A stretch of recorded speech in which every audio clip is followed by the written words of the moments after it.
Hello soldiers. முன்னெல்லாம் பார்த்தீங்க அப்படின்னா ஒரு பிசி வாங்குறதுக்கு நீங்கள் கடையில் போய் வாங்கி ஆகணும்.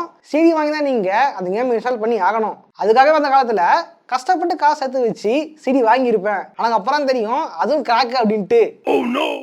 அதன் பேர் காசு சேர்த்து வச்சு ஒரிஜினல் கேமே வாங்கலாம் அப்படின்னு நினச்சா கூட பிசி கேம்ஸுக்கு சிடி விடுறதே நிறுத்திட்டாங்க. அதன் பிறகு எல்லாமே ஆன்லைனில் மாறிடுச்சு. அப்படி நம்ம ஆன்லைனில் வாங்க நினச்சா கூட அந்த நமக்கு கார்டும் வந்துருக்காது, காசு போட ஆள் வந்துருக்காது. ஸோ இந்த மாதிரி ஒரு கேம் வச்சுக்கணும் வாங்க நினச்சா கூட வாங்க முடியலையே அப்படின்ட்டு நம்ம ஃபீல் பண்ணிட்டு இருந்திருப்போம். அதுக்கு உதவுறதுக்கு தான் ஒருத்த வந்திருந்தான். எல்லா கேம்ஸையும் அவன் ஃப்ரீயாக கொடுத்துருந்தான். 2 MB GTA 5 மொபைல் 50 ரூபாய்க்கு GTA 5 கிடைக்குமா அப்படின்ட்டு பல தேடிக்கிட்டு இருக்க. காசு வேணாம் ஒன்றும் வேணாம் உடனே எடுத்துக்க அப்படின்ட்டு GTA 5 அவன் ஃப்ரீயாக கொடுத்துருந்தான். அது மட்டும் இல்லாமல் 2000 3000 அப்படின்ட்டு பிசி கேம்ஸை மற்றவங்கலாம் அவங்க ஸ்டோரில் விற்றுக்கிட்டு இருக்க. இந்த அப்படி அப்படின்னு வாரம் வாரம் வந்து அசால்ட்டா பிசி கேம்ஸை அல்டிமேட்டாக கொடுத்துக்கிட்டு இருந்தான். ஸோ அவன் யார் அப்படின்னு பார்த்தீங்க அப்படின்னா அதுதான் எபிக் கேம்ஸ்.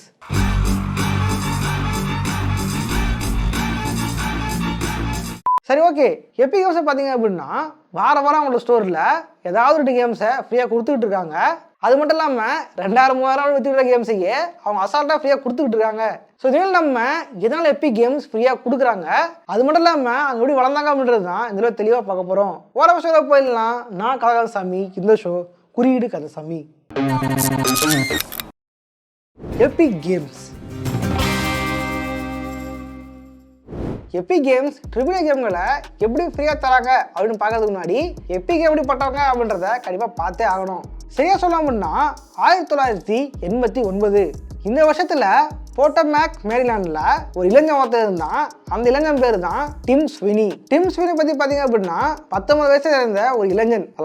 கட் பண்ண சொல்லடா, எடிட்டர் கட் பண்ண சொன்னேன். ஓகே. டிம் ஸ்வினி பார்த்தீங்க அப்படின்னா அந்த டைம் அவருக்கு 19 வயசு ஆகியிருந்தது. அதனால அவர் யூனிவர்சிட்டி ஆஃப் மேரிலாண்டில் மெக்கானிக்கல் இன்ஜினியரிங் படிச்சுட்டு இருந்தார்.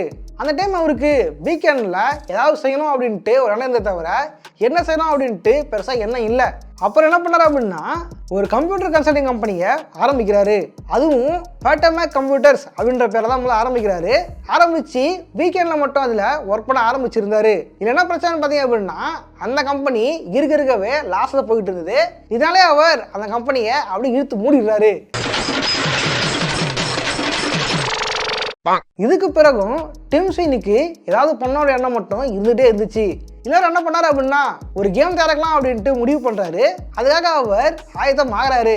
ஆனா இந்த ஒரு பிரச்சனையே என்ன பிரச்சனை பார்த்தீங்க அப்படின்னா சரியான டைம்ல, அதாவது என்னோட முடிவுகளை பார்த்தீங்க அப்படின்னா கேம் இன்ஜின்ஸ் அப்படின்ற விஷயம் சுத்தமாக கிடையவே கிடையாது. ஃப்ரீ சோர்ஸ் கேம் இன்ஜினுமே எங்கேயும் அவைலபிளே இல்லை. ஆனால் இங்கே தான் ஒரு பெரிய பிரச்சனையே. என்ன ஒரு பிரச்சனை பார்த்தீங்க அப்படின்னா டிம் ஸ்வினியை பொறுத்த வரைக்கும் அவருக்கு கம்ப்யூட்டர் பற்றி தெரியும். அது மட்டும் இல்லாமல் கம்ப்யூட்டர் லாங்குவேஜும் தெரியும். ஆனால் அவருக்கு கேம் இன்ஜினை பற்றி சுத்தமாக தெரியவே தெரியாது. இருந்தாலும் இவர் என்ன பண்ணுறாரு அப்படின்னா தனக்குன்ட்டு ஒரு ஓன் டெக்ஸ்ட் எடிட்டரை உருவாக்கிறாரு. அந்த டெக்ஸ்ட் எடிட்டரில் அவர் மாதக்கணக்காக அந்த கேம் உருவாக்க ஆரம்பிக்கிறாரு. கடைசி அந்த கேமை முடிச்சிடுறாரு. அந்த கேம் பேர் தான் ZZT. இந்த கேம் பார்த்தீங்க அப்படின்னா ஒரு ஆக்ஷன் அட்வென்ச்சர் பசில் கேம். மற்ற கேம்ஸுக்கு என்ன வித்தியாசம்னு பார்த்தீங்க அப்படின்னா இந்த கேம் உங்களால் மாட் பண்ணிக்க முடியும். பிளேயரை அந்த கேமில் எடிட் பண்ணி கேமை ப்ளே பண்ண முடியும். ஸோ இந்த ஒரு சிறப்பு அம்சம் இந்த கேமுக்குள்ளே இருந்தனால இந்த கேம் நிறைய பேருக்கு பிடிச்சி போயிடுது. இதனால இந்த கேம் நிறைய பேர் விற்க ஆரம்பிக்குது. இதனால டிம் ஸ்வினி ஒரு நாளைக்கு $100 மேலே சம்பாதிக்க ஆரம்பிச்சிருந்தாரு. காசு மேலே காசு வந்தே கொட்டுகிற நேரம் இதே. ஒரு நாளைக்கு $100, அதாவது அந்த காலத்திலேயே $100 ஒரு பெரிய மதிப்பு தான். இதை பார்த்த பிறகு டிம் ஸ்வினிக்கு ஒரு ஐடியா வருது. ஒரு கேம் தயாரிச்சதுக்கே இவ்வளோ பணம் வருது அப்படின்னா கண்டிப்பாக நம்ம ஏன் ஒரு வீடியோ கேம் டெவலப்பிங் கம்பெனியை ஆரம்பிக்கக்கூடாது அப்படின்ட்டு யோசிக்கிறாரு. அங்கிருந்து தான் அவர் புது கம்பெனியை ஆரம்பிக்கிறாரு. அவரோட பழைய கம்பெனியை பேர் மாற்றம் செய்கிறாரு. அந்த பெயர் தான் Epic Mega Games. One man's revolution.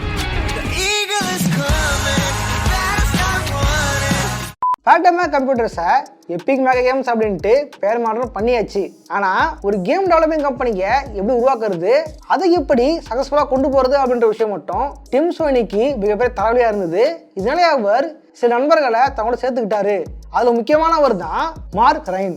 இந்த மாதிரி டிம் ஸ்வினி ஒரு நல்ல டீமை பில்ட் பண்ணுறாரு. வெறும் 20 பேரை மட்டும் வச்சுக்கிட்டு அந்த கம்பெனியை அவர் ஸ்டார்ட் பண்ணுறாரு. ஆரம்பிக்கப்பட்ட முதல் வருஷத்தில் பார்த்தீங்க அப்படின்னா வெறும் 6 கேம்களை மட்டும்தான் அவங்க உருவாக்குறாங்க. அடுத்த வருஷமே 30 பேர்களை கொண்டு 9 கேம்களை உருவாக்குறாங்க. ஸோ டிம் ஆசைப்பட்ட மாதிரியே அவரோட கம்பெனி நல்லபடியாக போயிட்டு இருந்துச்சு. ஏகப்பட்ட படங்களை சம்பாதிக்க ஆரம்பிச்சிருந்தது. ஸோ என்னதான் பணமாயில வளைஞ்சாலும் டிம் ஸ்வினிக்கு அந்த விஷயம் பத்தலை. இன்னும் 1995 டிம் ஸ்வினி ஒரு ஃபர்ஸ்ட் பர்சன் கேமை உருவாக்கலாம் அப்படின்ட்டு முடிவு பண்றாரு. ஆனா அது வெறும் கேமை மட்டும் இல்லாம இதை வச்சு இன்னொரு விஷயம் செய்யவும் அவர் திங்க் பண்ணாரு. அதுதான் கேம் இன்ஜின். பொதுவாக ஒரு கேமை தயாரிச்சு விற்றோம் அப்படின்னா அந்த கேம் ஓடுற வரைக்கும் தான் நம்மளால பணம் சம்பாதிக்க முடியும். ஆனால் ஒரு கேம் இன்ஜின் தயாரித்து அதை மற்றவங்க கிட்ட, அதாவது மற்ற டெவலப்பர்ஸ் கிட்ட லைசன்ஸுக்கு விற்றோம் அப்படின்னா கண்டிப்பாக லாபம் பார்க்க முடியும். அது மட்டும் இல்லாமல் ஒவ்வொரு கேம் ரிலீஸ் ஆகும் போதும் அதை ராயல்ட்டி பணமாக கொஞ்சம் பணம் வாங்கிக்க முடியும் அப்படின்றத டிம் ஸ்வினி அப்போ திங்க் பண்ண ஆரம்பிச்சிருந்தாரு. இதை செயல்படுத்தலாம் அப்படின்ட்டும் தன்னோட டீம் கிட்ட சொல்லியிருந்தாரு. ஆனாலும் இதுலேயும் சின்ன பிரச்சனை இருக்கு. என்ன பண்ண பார்த்தீங்க அப்படின்னா ஒரு கேம் உருவாக்குறது ஈஸி, ஆனால் ஒரு கேம் உருவாக்குறது ரொம்பவே கஷ்டம். அது மட்டும் இல்லாமல் அந்த கேம் இன்ஜின் சரியா போகல அப்படின்னா கஷ்டப்பட்டு 10 வருஷம் உழைச்சதும் வேஸ்ட் தான். அதன் பிறகு ஏகப்பட்ட நஷ்டத்தையும் சந்திக்க நேரிடும். ஸோ இந்த கேம் தயாரிக்கிற நேரத்தில் 10 கேம்ஸை தயாரிச்சோட விட்டுறலாம். ஆனால் டிம் ஸ்வினி என்ன பண்ணாரு அப்படின்னா வேணும்ட்டே தெரிஞ்சு அந்த ரிஸ்கை எடுத்திருந்தாரு. ரிஸ்க் எடுக்கிறலாம் எனக்கு ரஸ்க் சாப்பிட்ற மாதிரி. சரியா சொன்னா அப்படின்னா அந்த இன்ஜின் உருவாக்குறது அவங்களுக்கு 3 வருஷம் ஆகியிருந்தது. அதன் பிறகு அவங்க அந்த கேமையை செஞ்சிருந்த ஒரு கேமையை ரிலீஸ் பண்றாங்க. அந்த கேம் தான் அன்ரியல். அன்ரியல்ன்றது கேம் இன்ஜின்ல இரு கடைசா அடுத்ததான் வந்துட்டு இருக்கேன். பெர்ஃபார்மன்ஸ் பண்ண வர்றா. அந்த அன்ரியல் கேம் பாத்தீங்க அப்படின்னா எபிக் கேம்ஸுக்கு நிறைய வருமானத்தை கொடுத்துருது. மேலும் அந்த கேம் விட்டாதனால பல கேம் கம்பெனிகளுக்குமே இந்த விஷயம் தெரிய வருது. ஸோ இந்த ஒரு காரணத்தினாலேயே இந்த கேமை இந்த இன்ஜினில் பண்ணதுனால அந்த கேமோட இன்ஜினே அவங்க அன்ரியல் அப்படின்னு பெயர்றாங்க. இப்படி தான் அன்ரியல் இன்ஜினே உருவாகிருந்தது. இதன் பிறகு அன்ரியல் இன்ஜினை பற்றி மற்ற டெவலப்பர்ஸும் தெரிய வருது. இதனாலேயே அன்ரியல் இன்ஜினை அவங்க எப்பிக்கிட்ட இருந்து வாங்கி அவங்களோட கேம்ஸை உருவாக்க ஆரம்பிக்கிறாங்க. ஸோ அப்படி உருவாக்கப்பட்டது தான் எக்ஸ்காம், ஹரி பாட்டர் சீரிஸ் மாதிரியான கேம்கள்லாம். இந்த கேம்லாம் அன்ரியல் இன்ஜின் உருவாக்கப்பட்டனால ஒரு சின்ன அமௌண்ட் ஆஃப் ப்ராஃபிட்டை எபிக் கேம்ஸ் அவங்க எடுத்து வாங்க ஆரம்பிச்சிருந்தாங்க. இதனாலேயே எபிக் கேம்ஸ் லாபம் தான். ஸோ இது எல்லாத்தையுமே சில கண்கள் பார்த்துக்கிட்டு இருந்துச்சு. அதுதான் மைக்ரோசாஃப்ட் பார்த்தீங்க அப்படின்னா அந்த காலத்தில் தன்னோட எக்ஸ்பாக்ஸ் கன்சோலை எப்படியாவது ஜெயிக்க வைக்கணும் அப்படின்ட்டு ரொம்ப கஷ்டப்பட்டு இருந்தாங்க. அதனாலே அவங்க எபிக் கேம்ஸ் கிட்ட ஒரு கேம் தயாரிக்க முன் வந்திருந்தாங்க. அவங்க அந்த கேமை வெறும் சாதாரண ஷூட்டிங் கேமாக தான் கேட்டிருந்தாங்க. ஆனால் டிம் ஸ்வினி என்ன சொல்லியிருந்தாரு அப்படின்னா இதே நீங்கள் ஆன்லைன் கேமாக ரிலீஸ் பண்ணக்கூடாது, ஆன்லைன் ஷூட்டர் அவுட் அப்படின்னா கண்டிப்பாக வருவாங்க அப்படின்ட்டு டிம் ஸ்வினி ஐடியா சொல்ல அதன்படியே அந்த கேம் உருவாக்கப்பட்டிருந்தது. அந்த கேம் தான் கியர் ஆஃப் வார். இந்த கேம் பார்த்தீங்க அப்படின்னா ஆன்லைன் ஷூட்டர் கேமாக இருந்ததுனால ஏகப்பட்ட எக்ஸ்பாக்ஸ் யூசர்ஸ் இந்த கேமை வாங்கியிருந்தாங்க. உங்க என்ன பண்ணா அந்த கேம் ரெக்கார்டை பிரேக் பண்ணியிருந்தது. அது என்ன ரெக்கார்ட் பார்த்தீங்க அப்படின்னா எக்ஸ்பாக்ஸ் கேம் கன்சோல்லையே அந்த டைமில் கொஞ்ச நாள்லேயே நிறைய காப்பிச்சிக்கப்பட்ட கேம் இதுதான். சரியா சொல்ல அப்படின்னா கொஞ்ச நாள்லேயே அந்த கேம் 3 மில்லியனுக்கும் மேற்பட்ட காப்பீஸ் விற்கப்பட்டிருந்தது. ஓவராலாக அந்த கேம் 6 மில்லியனுக்கு மேலே தாண்டி போயிருந்தது. இந்த உலகம் ஜெயிச்சிருவேன்னு சொன்னா கேட்காது, ஆனா ஜெயிச்சவன் சொன்னா கேட்கும். பிளே ஸ்டேஷன் இருந்த காலத்தில் கட் பண்ணிடும் ஆச்சு. என்ன நீ கலாட்டா பண்றதுக்குனே வந்திருக்கியா? மாசா சாப்பிடுறீங்க சஜஸ் டூப்ளிகேட். டேய் நீ என்ன கோமாளி? கட் பண்ணி கணேஷ் பாய் பசந்து போலாம். Rolling sir. மைக்ரோசாஃப்ட் கேட்டது ஒரு சாதாரண ஷூட்டர் கேம் தான். ஆனால் எப்பிக் கொடுத்தது அதை விட பெரிய கேமு. மேலும் அவங்க எதிர்பார்த்த விடவே அது அதிக லாபத்தை கொடுத்துருந்தது. ஸோ இந்த ஒரு விஷயமே போதும் எப்பிக் கேம்ஸுக்கு. ஏய் வெளியே போடா பிசி டாக் வெளியேறு. கணேசா கட் பண்ணு கணேசா.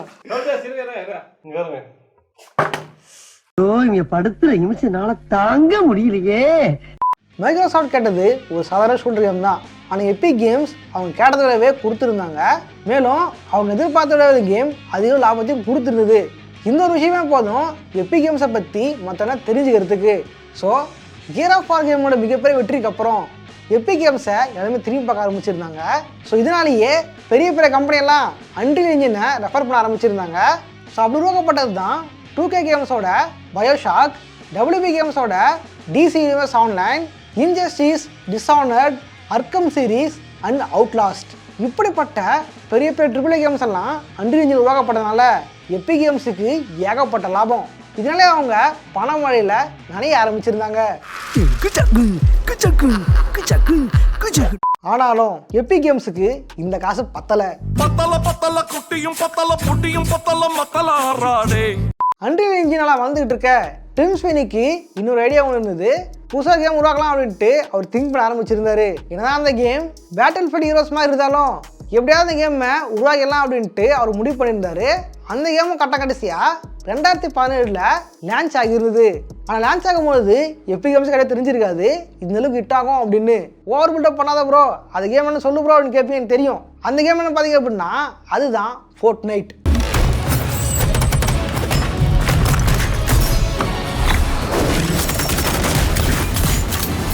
ஃபோர்ட்நைட் லான்ச் ஆன ஒன்று அது மிகப்பெரிய லாபம் தான். அதன் பிறகு தான் அவங்க அடுத்த வருஷமே இன்னொரு வருஷத்தை உருவாக்குறாங்க. அதுதான் எபிக் கேம்ஸ். ஸோ இப்படி தான் 2018 எபிக் கேம்ஸ் சொன்னதில் லான்ச் ஆக ஆரம்பிக்குது. அதன் பிறகு தான் அவங்க பப்ளிஷ் பண்ண கேமையும் அது மட்டும் இல்லாமல் மற்ற AAA கேம்ஸையும் அவங்களோட ஸ்டோரில் விற்க ஆரம்பிச்சிருந்தாங்க. ஸோ இப்படி தான் எபிக் கேம்ஸ் உருவாகி இருந்தது. இதுக்கா இவ்வளோ நேரம் பேசிட்டு இருந்தீங்க? வெயிட் பண்ணு கணேஷ், இது மேலே தான் கதையே இருக்குது. Strategy of Epic Games. உண்மையை சொல்லலாம் அப்படின்னா இன்றைக்கி தேதி வரைக்குமே ஏகப்பட்ட லான்ச்சஸ், ஏகப்பட்ட கேம் ஸ்டோர்ஸ் அவைலபிளில் இருக்குது. இதை சொல்லலாம் அப்படின்னா EAவோட ஆர்ஜின்ஸ், யூபிசாரோட யூப்ளே, ராக்ஸ்டாரோட Rockstar Launcher, Activision Blizzard, GOG.com, அப்புறம் நம்ம ஸ்டீம். என்னதான் கேமை வாங்குறதுக்கு இத்தனை ஸ்டோர் இருந்தாலும் எல்லா ஸ்டோருமே லாபம் சம்பாதிக்கல. எல்லா லான்ச்சருமே எல்லாரும் யூஸ் பண்ணுற அளவுக்கு பெருசாகவும் இல்லை. நான் சொன்னவங்களால விடவே அதிக ரீச் ஆனதும் அது மட்டும் இல்லாமல் அதிக கேமர்ஸால் யூஸ் பண்ணப்படுறதும் மேலும் அதிக லாபம் சம்பாதிக்கிறதும் யாரும் பார்த்தீங்க அப்படின்னா அது நம்ம ஸ்டீம் தான்.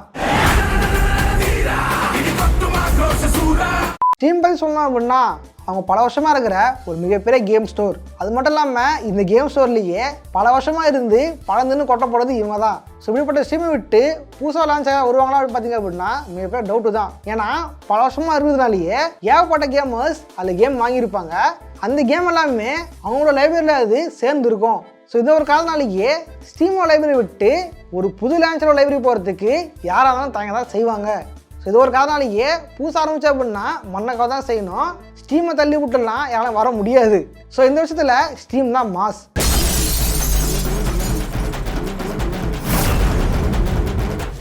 சரி, ஓகே. எபிக் கேம்ஸ் வாரம் ஃப்ரீ கேம் கொடுக்குறதுனால அவங்க லாபமா அப்படின்னு பார்த்தீங்க அப்படின்னா கண்டிப்பாக லாபம் கிடையாது. பல கூட அவங்க நஷ்டம் தான். ஆனால் அப்படி இருந்தும் அவங்க அந்த கேமை ஃப்ரீயாக தரணும். ஏதாவது இண்டி கேமை கொடுத்தா பரவாயில்ல. அவங்க தரது எல்லாமே AAA கேம்ஸ் தான். நான் சொன்னேன் அப்படின்னா GTA 5 அதில் ஃப்ரீயாக வந்துருந்தது. அது மட்டும் இல்லாமல் Watch Dogs, Metro, Hitman, Tomb Raider, Control, Far Cry 3 மாதிரி கேம்களை அவங்க ஃப்ரீயாக விட்டுட்டு இருந்தாங்க. ஸோ இதன் படி பார்த்தா அப்படின்னாலே இது மிகப்பெரிய நஷ்டம் தான். அப்புறம் எதிர்பார்த்து தரணும்னு பார்த்தீங்க அப்படின்னா அதுக்கு ஒரு ரீசன் இருக்குது. அந்த ஒரு ரீசன் பார்த்தீங்க அப்படின்னா அதுதான் ஸ்டீமை மொத்தமாக காலி பண்ணுறது. பொதுவாக ஸ்டீம் எடுத்துட்டீங்க அப்படின்னா அவங்க எல்லா கேம்ஸுக்குமே நிறைய ஆஃபர்ஸை கொடுப்பாங்க. நீங்கள் ஒரு கேமுக்கு வெயிட் பண்ணிங்க அப்படின்னாலே கொஞ்ச நாள்லேயே அந்த கேமுக்கு ஏகப்பட்ட ஆஃபர்ஸ் வரும். அது எந்தளவுக்கு பார்த்தீங்க அப்படின்னா 80% 90% கூட ஸ்டீம் ஒரு கேமுக்கு ஆஃபர் கொடுப்பாங்க. ஒன்று சொன்னால் அப்படின்னா ஒரு கேமை ஃபிசிக்கலாக விற்கிறது அப்படின்றது ஒரு ஸ்ட்ரகிளான விஷயம்தான். கேமை ரைட் பண்ணி அதை கவர் டிசைன் பண்ணி அதை கரெக்டாக பேக் பண்ணி அதை 4 நாள் டிஸ்ட்ரிபியூட் பண்ணி என்ன ஒரு கேமர் கிடைக்கிறது அப்படின்றது ஒரு மிகப்பெரிய ப்ராசஸ். இதில் ஏகப்பட்ட நஷ்டமும் இருக்கும், ஏகப்பட்ட சிக்கல்களும் இருக்கும். ஆனால் இதை டிஜிட்டலாக விற்கும் போது பார்த்தீங்க அப்படின்னா அந்த சிக்கல்களும் இல்லை, மேலும் ஏகப்பட்ட செலவினங்களும் மொத்தமாக காலியாக இருக்கும். ஸோ ஒரு கேமை டிஜிட்டலாக கொடுக்கும்போது அது கண்டிப்பாக லாபம் தான். இதனாலே ஸ்டீம் பிளேயர்ஸுக்கு ஏகப்பட்ட ஆஃபர்ஸை அள்ளி கொடுத்துருந்தாங்க. இது எல்லாத்தையும் உத்து பார்த்த எபிக் நீ என்ன 10%, 50%, 60% ஆஃபர் தர்றது, நான் தரம் போகிற ஆஃபர் அப்படின்ட்டு 100% ஆஃபரா AAA கேம்ஸ் அவங்க ஃப்ரீயாக கொடுக்க ஆரம்பிச்சிட்டாங்க.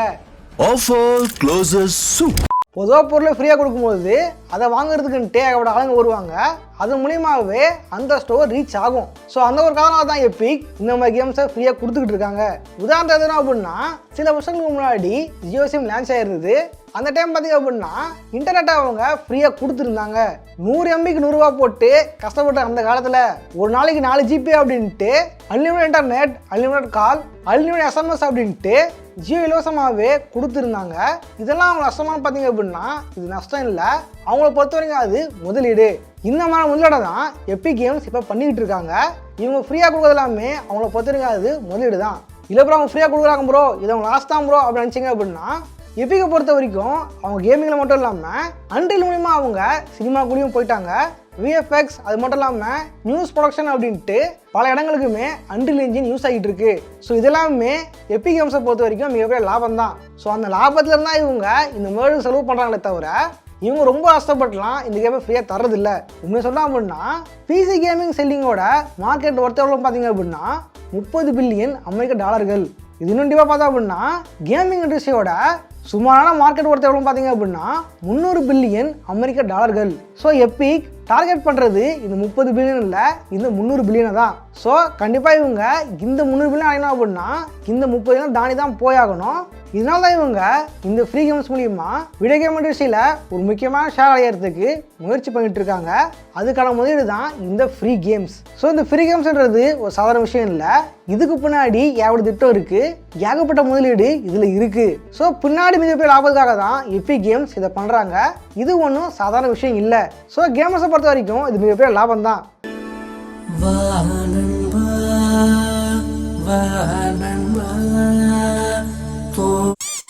சரி, ஓகே, வீடியோ பிடிச்சா லைக் பண்ணுங்கள், உங்கள் ஃப்ரெண்ட்ஸோட ஷேர் பண்ணுங்கள்.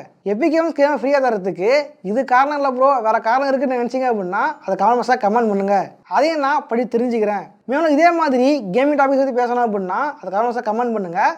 அடுத்த நான் அது வீடியோ போட ட்ரை பண்ணுறேன். இதே மாதிரியான சொல்ல சந்திக்கிறேன். போடுறேன். பாய்.